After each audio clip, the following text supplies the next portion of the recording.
there's a greater sense of whole life energy, the bonding, the divine union of all living things thereof, multiplied, divine masculine and feminine energy, he and she, seen and unseen. That sacred order has made it very clear that this is the time of recovery.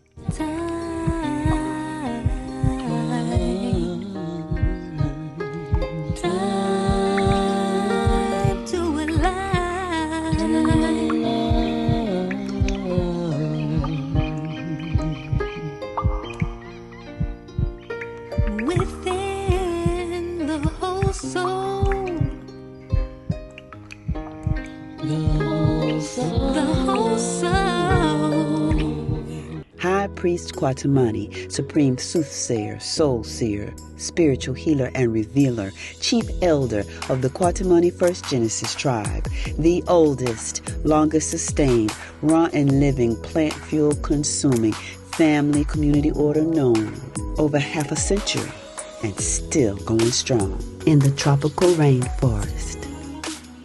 Yeah, and I greet you within the most supreme, seen and unseen essence of masculine and feminine energy, the essence of life and supreme love, that is the nature that gives birth to man, he and she, and all living things thereof. This is a very special time for man, he and she. It's a time of sacred ancestral recovery for the divine children of the sun.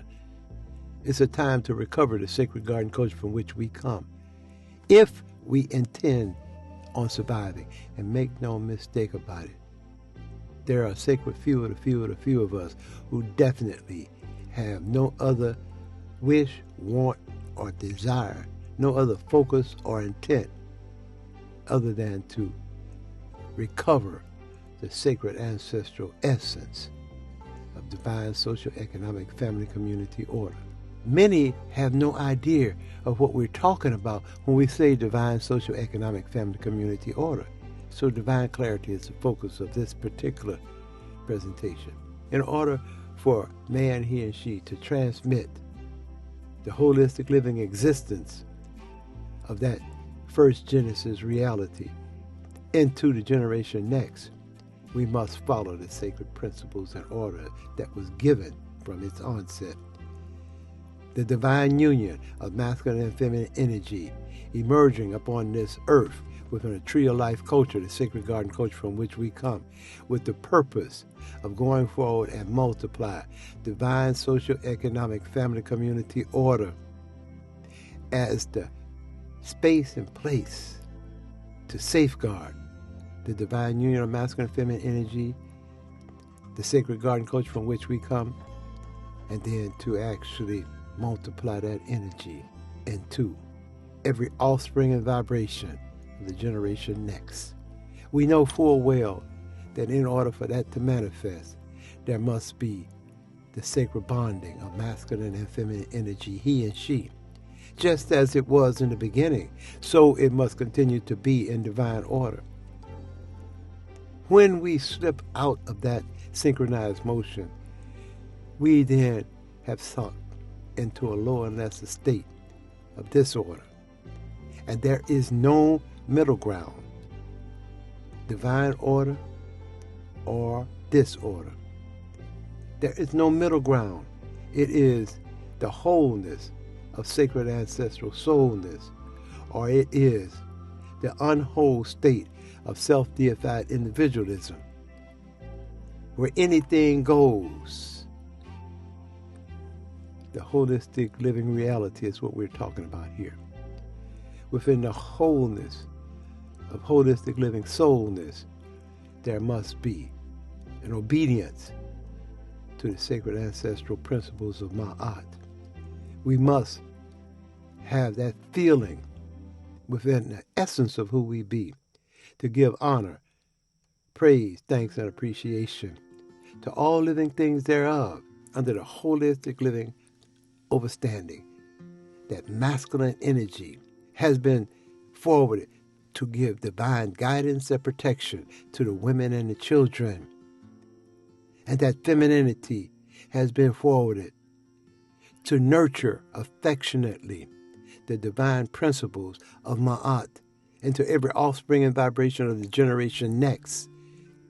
We must safeguard her, she, the birthplace of man, he and she, the most precious jewel that we can have as a unified bond of oneness.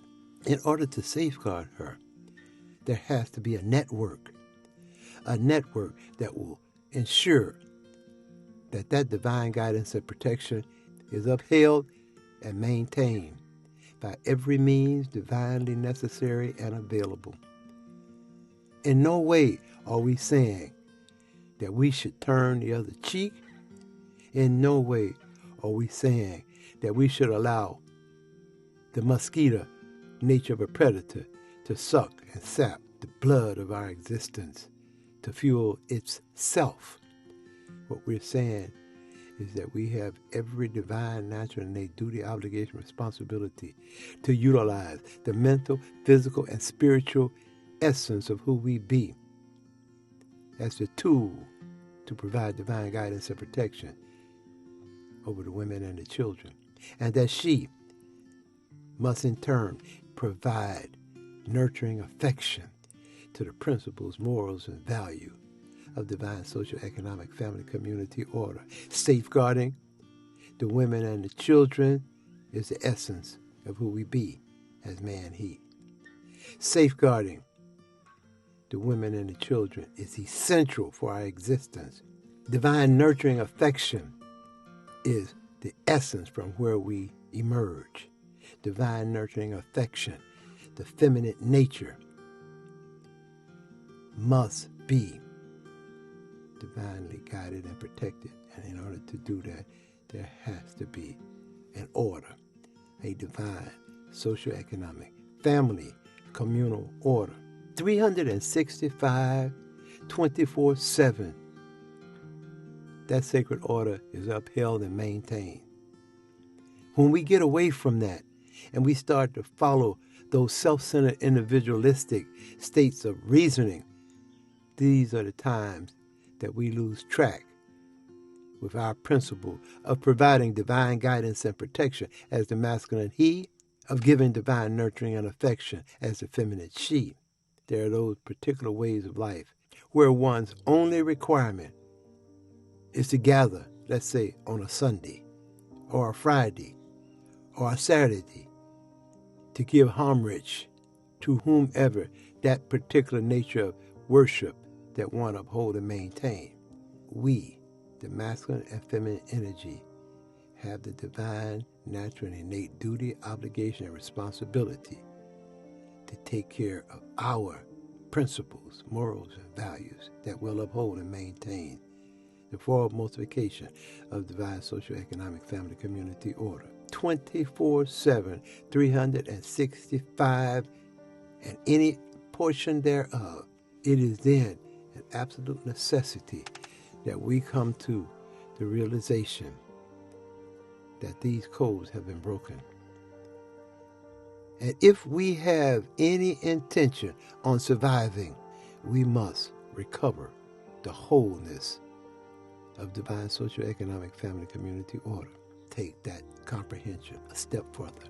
You see, there were those times within our sacred ancestral Kemetic culture, documented and left for us to get a greater comprehension of who we be as masculine and feminine energy emerging into man, he, and she. There's a story that was told. There are many translations depending on who's translating, but the bottom line is the sacred ancestral expression of masculinity is told and defined as the Ausarian nature.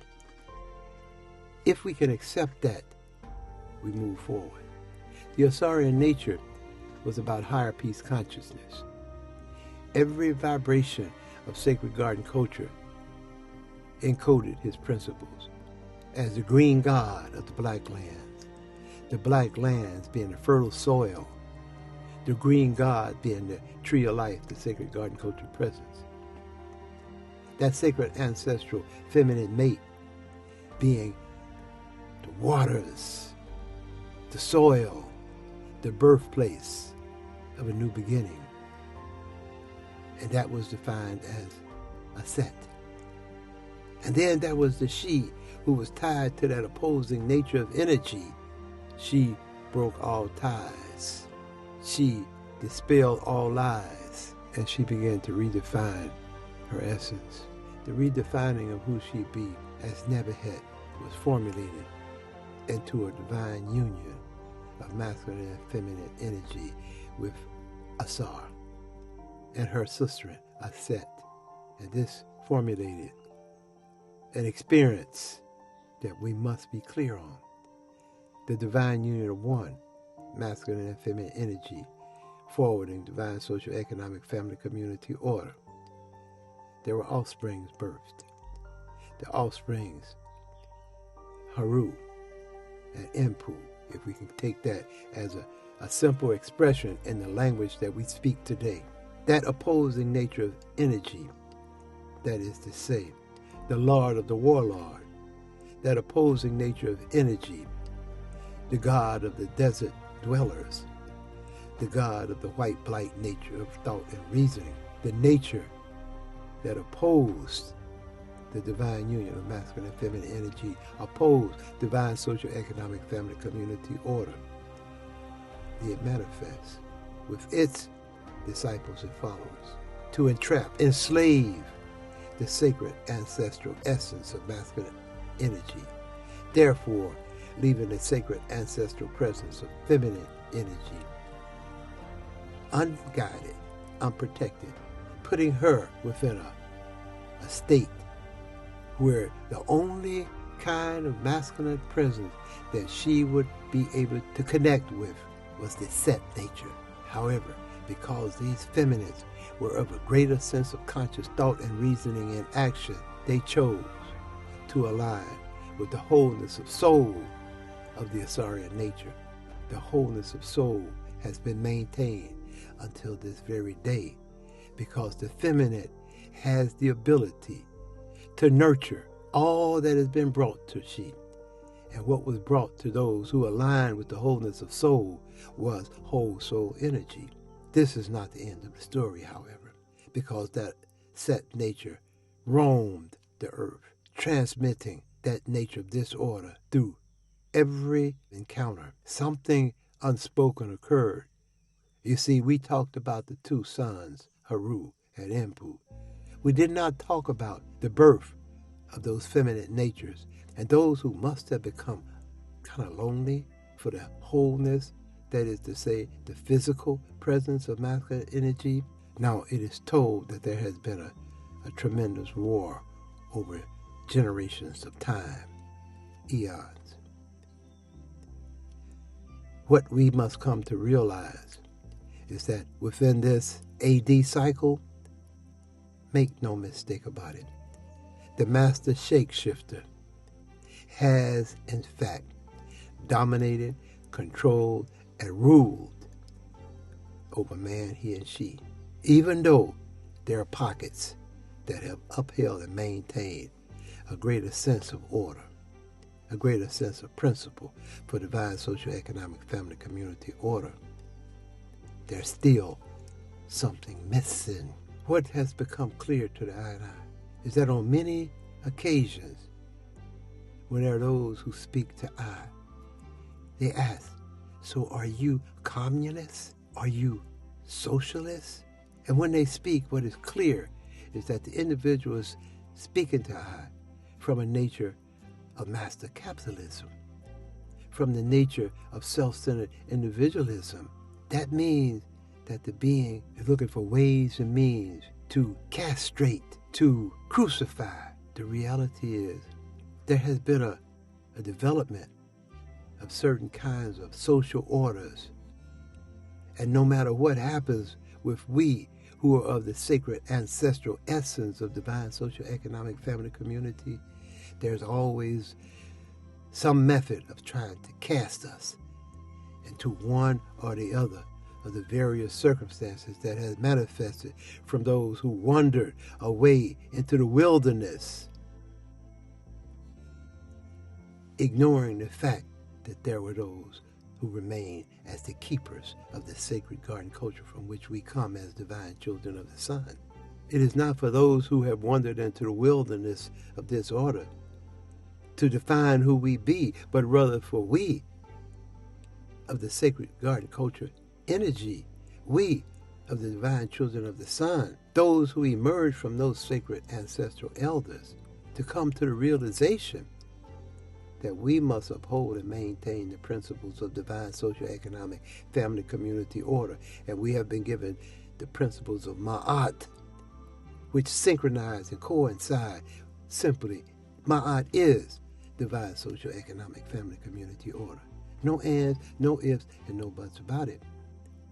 So therefore, we do not need to feel that we have a requirement to identify with any of the natures that has been manifested, where division has been the major strategy to dominate, control, and rule. And the master shapeshifter has used every means necessary and available. We must comprehend that we have a sacred order, that we must use every divine, natural, and innate means necessary and available to uphold and maintain the simple principle of divine union of masculine and feminine energy, going forth to multiply that divine order into every offspring and vibration of the generation next, consuming of the fruits of the tree of life, the principle of Ma'at, the principles of divine social, economic, family, community order, which is the essence of life and supreme love. These are the principles that was manifested in that first Genesis reality, when the most supreme seen and unseen essence emerged out of the wholeness of black soulness and brought forward the essence of life to be shared with we, embodied as man, he and she. Man, he and she. Divine order. Man, he and she. Mentally, physically, spiritually, birthed to express the wholeness of soulness. We're in a sphere of time, a space of time upon the planet where divine order has been intruded upon and invaded upon.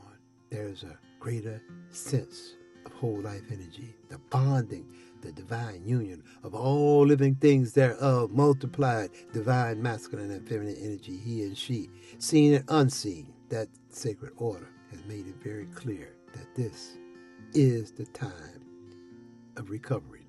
We have seen all that we need to see within this 2,000-year cycle, and that there is a prophecy, AD 2027, and we must uphold and maintain divine social, economic, family, community order. We must be prepared for the shape of things to come. That preparation calls for us to bond in a unified oneness, collective conscious communal order, family units coming together in a oneness, whole and clean, in a oneness, divine union, masculine and feminine energy, reestablishing our sacred ancestral order, divine social, economic, family, community order, upholding and maintaining the principles of Ma'at so that we can manifest a new beginning, mentally, physically, and spiritually. When we were embodied as a Taino population within this Western Hemisphere, whole soul embodiment is what I'm speaking of. There were a lot of lessons that we needed to learn. There were a great number of populations, 8 million it is said, or more or so, that had the experience of encountering representatives of the Septian nature. They came with their own defined lifestyle. They had their own defined principles of godliness. They were actually representing the order from which their mindset, which their self had manifested from. And they spoke clearly about the principles of their God and what that godly nature was here to uphold, maintain by any means deemed necessary. The Dum Divarsis, numerous papal bulls, and the Requirimiento declared war against the last vestiges of sacred ancestral consciousness encoded within the children of the sun and the sacred garden culture from which we come. Quote, "We grant you by these present documents with our apostolic authority full and free permission to invade, search out, capture, and subjugate the Saracens and pagans and any other unbelievers and enemies of Christ wherever they may be, as well as their kingdoms, duchies, counties, principalities, and other property, and to reduce their persons into perpetual slavery." The Requirimiento stated, quote, "I certify to you that with the help of God, we shall powerfully enter into your country and shall make war against you in all ways and manners that we can, and shall subject you to the yoke and obedience of the church and of their highnesses. We shall take you and your wives and your children and shall make slaves of them, and as such shall sell and dispose of them as their highnesses may command. And we shall take away your goods, and shall do you all the mischief and damage that we can, as to vassals who do not obey and refuse to receive their lord, and resist and contradict him. And we protest that the deaths and losses which shall accrue from this are your fault." Page 111, The Ausarian Sacred Ancestral Temple of Christ, by High Priest Kwatamani. And as a result of that, in a short period of time, what has been historically documented is that over 8 million of a certain population physically vanished from this earth.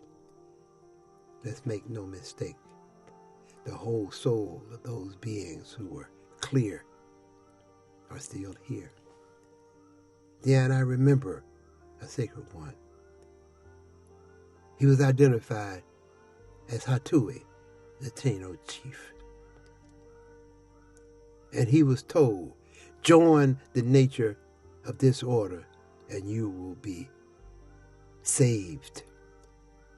Something within him came to the full recognition that his soul would be saved to be devoured by Isfet, as we would say within our sacred ancestral Kemetic culture. He stayed with the focus of his spiritual essence, his soul. And just like others who upheld and maintained a principle that interrelated with divine order, Hatui, like Yesera Bendura, like Asar, and many others, faced physical torture, persecution, went through a sacrifice as the lamb of a deity completely opposed to divine socio-economic family community order. Let's be clear. What I'm saying is this. 2 different natures of energy existing upon this earth. 2 different cultures existing upon Mother Earth.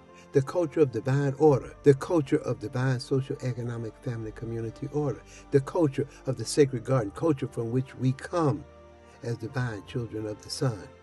The culture that requires the masculine he to provide divine guidance and protection to the women and the children, that requires the sacred ancestral feminine she to uphold the principles of divine nurturing affection over every offspring and vibration, every presence within the wholeness of divine socio-economic family community order. Yes, that is the culture of the Kwatamani First Genesis tribe. It is the culture of First Genesis reality. And then there's that other, from that second broken story that was told, the unwholeness of a Genesis 2 relationship. That is a culture. That culture has many, many, many, many subcultures, many, many, many subcultural religious orders, many, many, many ways of life in their appearance, but never the wholeness of soulness of the Ausarian nature. Holistic living recovery is a decision that must be made by each and every being. What we are here to do is to recover the wholeness of soulness of who we be as man, he, and she. And once we are on that particular focus, then we can know we're the offsprings of those populations who were invaded and intruded upon within ancient Kemet, when the shepherd kings and the other invaders thereof the Hebrews, meaning outsiders, intruded and invaded and ripped and tore apart the family community order, ripping, stripping, raping, stealing, taking, to satisfy the will of self. It is clear that self can come together. Yes, individuals can come together within a gathering. Warlords gather soldiers to make a march upon what is declared as their enemy for whatever the reason they feel that enemy exists. And then when all is said and done, it breaks up into its bits, pieces, and parts, its individualistic self, but never the wholeness of unified, bonded oneness. We must be with holistic living truth about supreme love and the essence of life 24/7, 365 days a year. Because individuals have a purpose, a focus, and a reason for even looking or coming into a relationship with anything. And once they seek, search, find, obtain, maintain whatever that physical objective within that person's mind, they happy wander off into self-centered individualistic culture, into self-deified individualistic focus, direction, purpose, with their goal and objective being accomplished for the moment, momentary enthusiasm. I've had individuals come to I, for example, and say, wow, you have some beautiful daughters. It is unbelievable. They're all so well kept. They're so athletic. They're creative. They're innovative. Why don't you give me one of your daughters? It is truly amazing that someone would have the audacity, the nerve to ask that a sacred ancestral feminine soul be given to them because they look and see things that are attracted to their self-centered individualistic goal and objective in life. But then I say, it is not I who have the will to give the soul of another being to be devoured by a nature energy shown to be diametrically opposed to our sacred ancestral order. In fact, it is she who have the discernment within divine social, economic, family, community order to be part and parcel of any decision made. We're talking collective, conscious, communal relationships. Not a relationship where one can be sold off, traded off, where a soul can be sold for a cost to satisfy the ego trip of another being. No, this is about divine social, economic, family, community order. And there are many who are completely confused about what that means because they have embellished the self-centered, individualistic nature so deep that they have not the ability to see beyond the nature of self-centered individualism that glitters in their eyes. It is a time that we must come to recognize that those populations who have withstood the intrusions and invasions of that self-centered nature have not died, did not go anywhere except physically being demolished, crucified, demoralized. And when we say within sacred ancestral order that the resurrection will be forwarded, it does not mean that that physical being will rise up from a grave, will rise up from the molecules that have actually transmitted into soil. But what it means is out of the black wholeness of that rich soil will come the soulness of those who have upheld and maintained that sacred garden culture presence as First Genesis offsprings. And that those beings will have that collective movement rise up and formulate again and again and again into perpetuity eternally. And that energy that has sought to control the physical being and enslave population into perpetuity made it very clear, because the truth will be spoken from the greatest liar if you're able to see through the pale veil of deception. It is said, until or unless a miraculous occurrence happens. Now be clear. The time has come for the miraculous occurrence. And the happening is going on right now. Seen and unseen. And those who desire to be a part of this holistic living happening had better get on their J-O-B. The time has come for the holistic living resurrection of the sacred ancestral wholeness of soulness. Think, reason, and act from the soulness of who we be, and break all ties with the self-centered, individualistic nature that has intruded and invaded upon the soulness of man, he and she. You can see, sense, hear, feel, taste, and touch what the I I'm speaking of right now. Every single day of your life, every moment of your daily occurrence. And that if you are not seeing, sensing, hearing, tasting, and touching the holistic living energy of divine order, if you have broken the codes of that sacred garden culture from which we come as First Genesis offsprings, if you are not in tune and in sync with regathering the sacred ancestral wholeness of soulness, know full well that this nature of communication is not speaking to you until you have become a part of that miraculous happening that is going on.